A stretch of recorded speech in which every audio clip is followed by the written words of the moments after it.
गंगा माँ आज रोती होंगी कि मैंने ऐसा लाल बुला लिया कि जो क्योटो बनाने चला था बनारस को, और वो क्योटो में देश की बेटियों के साथ क्या हो रहा है। प्रधानमंत्री जी, आपका संसदीय क्षेत्र जहां के आप जनप्रतिनिधि हैं, आप लोगों को सलाह देते हैं कि देश बेटियों के बिना आगे नहीं बढ़ सकता, देश महिलाओं की भागीदारी के बिना आगे नहीं बढ़ सकता, लेकिन देश की बेटियों की आबरू लूट रही है। और लूटने वाले कौन? जो कहते थे मैं भी चौकीदार। वो है कौन जिन्होंने 60 दिन एफआईआर होने के बाद भी लगातार इन अपराधियों को बचाया? नविका हो, सुशांत सिन्हा हो, अमिश देवगन जो आर पार करते हैं, मैं उसे चैलेंज देती हूं, आइए ये आर पार के लिए आपके पास एक बहुत अच्छा सब्जेक्ट और टॉपिक है। ये आर पार कीजिए, दिखाइए भाजपा की असलियत आर पार की। सुधीर चौधरी जी, ब्लैक एंड व्हाइट, अब तो सब कुछ ब्लैक एंड व्हाइट में है, और आपको क्या ग्रे चाहिए? बताइए सुधीर चौधरी जी, कीजिए ब्लैक एंड व्हाइट सारे बलात्कारियों पे, भाजपा में भरे हुए बलात्कारियों पे। अंजना ओम कश्यप जी, पधारिए, हल्ला बोल। ये ऐसी बातों पे अगर हल्ला नहीं बोला जाएगा तो देश की बेटियां कैसे सुरक्षित रहेंगे? और जिस देश में बेटियों को पूजा जाता है, जिस देश में महिलाओं को पूजा जाता है, दुर्गा, काली, सरस्वती हम पूजा करते हैं, उस देश में जब महिलाओं के साथ, जब बच्चियों के साथ ऐसे अपराध, ऐसे जघन्य अपराध होते हैं, तो उस देश का नया साल शुभ कैसे हो सकता है? मैं कुछ पंक्तियों के साथ अपनी बात शुरू करूंगी आपसे कि लुट रही है बेटियों की आबरू भरे बाजार। कहां गए जो कहते थे मैं भी चौकीदार? कहां गए? हर किसी ने लिख डाला था मैं भी चौकीदार, मैं भी चौकीदार, मैं भी चौकीदार, लेकिन वो चौकीदार आज देखिए, ये वही सब होंगे जिन्होंने लिखा था कि मैं भी चौकीदार। तो ये कुणाल पांडे चौकीदार, सक्षम पटेल चौकीदार, आनंद उर्फ अभिषेक चौहान चौकीदार। और कैसे चौकीदार? बीजेपी के पोस्ट होल्डर्स चौकीदार। एक पर कुणाल पांडे महानगर संयोजक, सक्षम पटेल महानगर सह संयोजक, उसके बाद तीसरे ये भी पार्टी में पदाधिकारी, बीजेपी आईटी सेल वाराणसी महानगर कार्य समिति सदस्य। तो ऐसे ऐसे चौकीदार भाजपा ने इकट्ठे किए। अब हम इन चौकीदारों से देश की बेटियों की आबरू बचाने की उम्मीद कर रहे हैं। कौन से चौकीदार? सबसे पहले तो गंगा मां ने बुलाया हूं, गंगा मां ने मुझे बुलाया है। गंगा मां आज रोती होंगी कि मैंने ऐसा लाल बुला लिया कि जो क्योटो बनाने चला था बनारस को, और वो क्योटो में देश की बेटियों के साथ क्या हो रहा है। प्रधानमंत्री जी, आपका संसदीय क्षेत्र जहां के आप जनप्रतिनिधि हैं, आप लोगों को सलाह देते हैं कि देश बेटियों के बिना आगे नहीं बढ़ सकता, देश महिलाओं की भागीदारी के बिना आगे नहीं बढ़ सकता, लेकिन देश की बेटियों की आबरू लूट रही है। और लूटने वाले कौन? जो कहते थे मैं भी चौकीदार। वो है देश की बेटियों की आबरू लूटने वाले। आपकी पार्टी में अमित शाह जी, गृह मंत्री जी, कहते थे उत्तर प्रदेश में दूरबीन लेकर भी अपराधी ढूंढने से नहीं मिलेगा। लेकिन दूरबीन की जरूरत क्या है जब अपराधियों को आप अपने बगल में लेके बैठे हो? दूरबीनों की आपको जरूरत कहां पड़ेगी जब बृजभूषण शरण सिंह जैसे लोग संसद में बैठते हैं और देश की बेटियां जो देश का मान बढ़ाती हैं वो सड़कों पे घसीटी जाती। जरूरत क्या पड़ेगी दूरबीन की आपको जब आप ही के दिन रात गालियां देने वाले लोग महिलाओं को, उन्हें आप लोग फॉलो करते हैं ट्विटर पे, उन्हें आप लोग सोशल मीडिया पर फॉलो करते हैं और बड़े गर्व के साथ फॉलो करते हैं, जो देश की बेटियों को, महिलाओं को गालियां दे रहे हैं। जो देश की बेटियों को ना जाने क्या क्या शब्द लिखते हैं, ना जाने क्या क्या कहते हैं। हम ऐसे शब्द अपने मुंह से निकाल भी नहीं सकते जिन शब्दों से वो देश की बेटियों को खुलेआम संबोधित करते हैं। और जब कांग्रेस की महिला नेता या कोई नेत्री आकर आवाज उठाती है और कहती है, तो आप हमारे ट्विटर हैंडल खोलकर देखिए हम लोगों को कितनी गालियां ये लोग देते हैं। हमारे ट्विटर हैंडल्स पर आके कहते हैं, क्यों? क्योंकि ये अपने भाजपा की महिलाओं की तो जबान बंद कर चुके हैं, लेकिन कांग्रेस की महिलाओं को भी गालियां देकर जबान बंद कर देना चाहते हैं।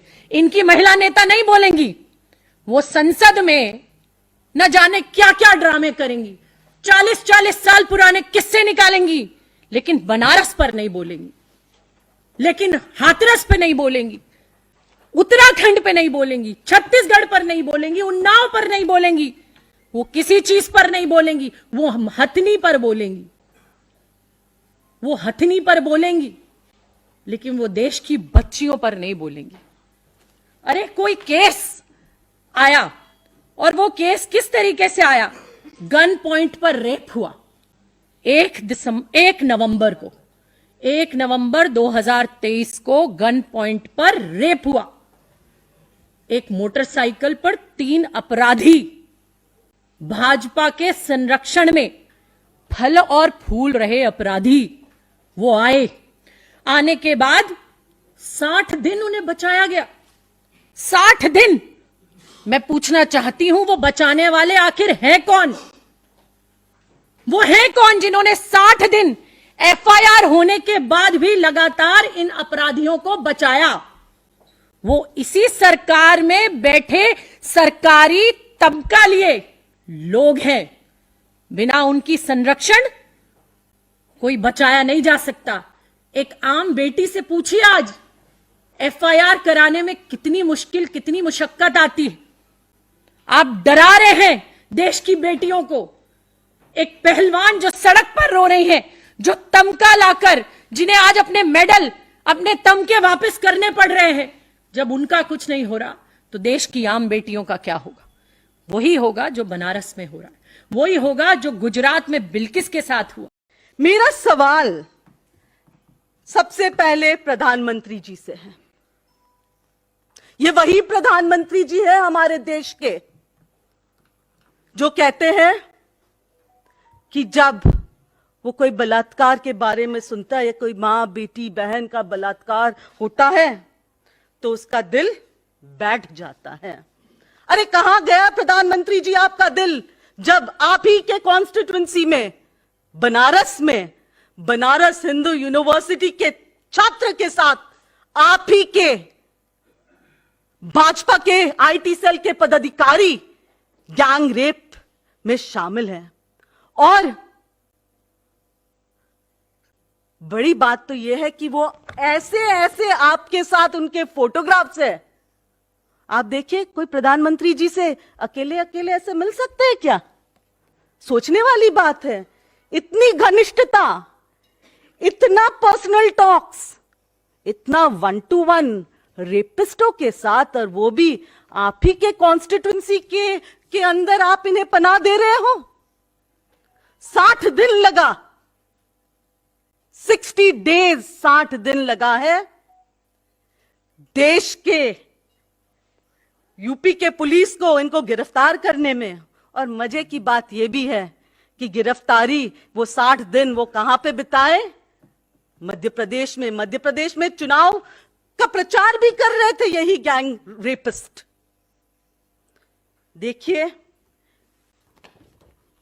कुणाल पांडे प्रधानमंत्री जी के साथ उनके 1-to-1 शेयर कर रहे हैं, और इस तरीके से 1-to-1 कि कोई भी उन पे उंगली उठाने से भी डरे। और मैं आपको यह बात दावे के साथ कह सकती हूं, अगर बनारस हिंदू यूनिवर्सिटी में वो मोर्चा नहीं हुआ होता ना, लोग वहां के जनता ने और वहां के स्टूडेंट्स ने इस बात को उठाया नहीं होता ना, तो बहुत सारे बाकी केसेस के जैसे ये भी केस दफना लिया होता।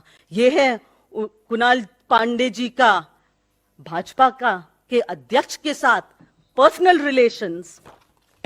ये है स्वयं योगी आदित्यनाथ जी, जिसका बुलडोजर वैसे तो हर दूसरे इंसान पे चल सकता है, पर जब बात उन्हीं के पदाधिकारियों की जो रेपिस्ट है, कहां गया बुलडोजर? क्या बुलडोजर का ड्राइवर छुट्टी पे गया है?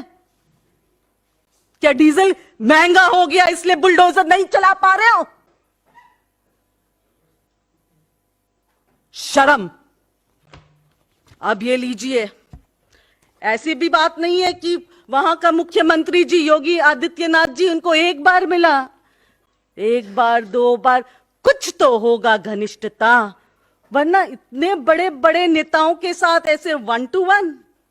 ये लीजिए, उत्तर प्रदेश के उप मुख्यमंत्री के साथ भी, ब्रजेश पाठक के साथ भी घनिष्ठता, और देश के जो यहां पे देश में महिलाओं एवं बाल विकास की बात करने वाली, और जिसको वहां पे उस मंत्रालय का पद संभालने को दिया गया, ये भी कुछ कम नहीं है। देखिए कैसे सक्षम पटेल के साथ भाजपा आईटी सोशल मीडिया की का जो पदाधिकारी सक्षम पटेल और रेपिस्ट सक्षम पटेल की घनिष्ठता मुस्कुराते हुए, इसी तरीके से होगा देश में महिलाओं का विकास। स्मृति ईरानी चुप है। क्यों चुप है? उसकी बेटी होती तो क्या वो ऐसे चुप होती? हर मामले पे चुप, हर बात पे चुप्पी। कब तक ये सहन करेंगे देश की महिलाएं कि भाजपा के पदाधिकारी महिलाओं का बलात्कार करते हैं और वो एकदम स्कॉच फ्री, एकदम उन पे कोई सवाल कोई जवाब, उनको तो छुट्टी मिल गया, भाजपा से जोड़ो और रेपिस्ट बनो। वाह। अब एक और बात जो बहुत उछलता है ना एक इंसान अपना आईटी मीडिया सेल, ये देखिए, ये कौन? मालविया जी, आप कुछ बोल सकते हो अभी? ये है घनिष्ठता आपकी, दो अलग अलग जगह समय पे। ये देखिए कुणाल, ये देखिए सक्षम पटेल। क्या कहना है अब आपका मालविया जी? यही संस्कार है आपका और आपके पार्टी का, जो बार बार महिलाओं पे अत्याचार रोकने की तो दूर की बात है, खुद महिलाओं पे अत्याचार में शामिल होते हैं, और अत्याचार क्या, रेपिस्ट है। ये मंत्री महेंद्र नाथ पांडे जी के साथ हेवी इंडस्ट्री मिनिस्टर है, बहुत हेवी वेट है। और क्या देखना है हमें? यही है इनकी तालीम, यही सिखाया जाता है यहां पे रेपिस्ट बनना। और ये कहता है कि ये देश हित में यहां पे बैठे हुए हैं। मैं आपको बहुत सारे फोटोग्राफ्स इसलिए भी दिखा रही हूं क्योंकि इससे आपको पता चलेगा कि ये इंसान कोई एक जगह से नहीं जुड़ा है। जब आप इतने सारे बड़े नेताओं के साथ जुड़े होते हैं तब आप कोई बड़े व्यक्ति होगे। बनारस हिंदू यूनिवर्सिटी में 2 महीने पहले वहां की छात्र के साथ गैंग रेप हुआ, और तभी मीडिया की जो सीसीटीवी कैमरास होते हैं उसके फुटेज में 3 लोग साफ दिखाई दिए, एकदम साफ उनके चेहरे सीसीटीवी फुटेज में दिख रहा था। उनका नाम कुणाल पांडे, अभिषेक चौहान, सक्षम पटेल, जो बीजेपी आईटी सेल के पार्टी के पदाधिकारी है। बीजेपी एक और कहती है बेटी पढ़ाओ बेटी बचाओ, पर सच्चाई यह है कि बीजेपी महिलाओं के लिए बलात्कारी जनता पार्टी बन चुकी है। बेटी बचाओ का नारा और काम बेटी रुलाओ की। हमारे मीडिया के साथियों से, क्योंकि आज नया साल है। मुझे विश्वास है और मुझे पता है कि आप यहाँ पे जितने भी हमारे मीडिया के साथी यहाँ पे बैठे हैं, आप ये चीजें अपने वहां पे मीडिया रूम्स तक पहुंचाते हैं। पर आज मैं आपके माध्यम से उन सभी जो शोज करते हैं ना, वो जो हमारे मीडिया के साथी हो है, भले ही वो नविका हो, सुशांत सिन्हा हो, अमिश देवगन जो आर पार करते हैं, मैं उसे चैलेंज देती हूं, आइए ये आर पार के लिए आपके पास एक बहुत अच्छा सब्जेक्ट और टॉपिक है। ये आर पार कीजिए, दिखाइए भाजपा की असलियत आर पार की। सुधीर चौधरी जी, ब्लैक एंड व्हाइट, अब तो सब कुछ ब्लैक एंड व्हाइट में है, और आपको क्या ग्रे चाहिए? बताइए सुधीर चौधरी जी, कीजिए ब्लैक एंड व्हाइट सारे बलात्कारियों पे, भाजपा में भरे हुए बलात्कारियों पे। अंजना ओम कश्यप जी, पधारिए, हल्ला बोल। यही ऐसी बातों पे अगर हल्ला नहीं बोला जाएगा तो देश की बेटियां कैसे सुरक्षित रहेंगे? नेशनल दस्तक की आपसे गुजारिश है कि अगर इसको बचाना चाहते हैं तो नेशनल दस्तक को सब्सक्राइब करने के लिए रेड कलर के सब्सक्राइब बटन को दबाएं, फिर बेल आइकन की घंटी दबाएं। नेशनल दस्तक को बचाने के लिए बहुत जरूरी है कि हर खबर को शेयर करें, लाइक करें, कमेंट जरूर करें।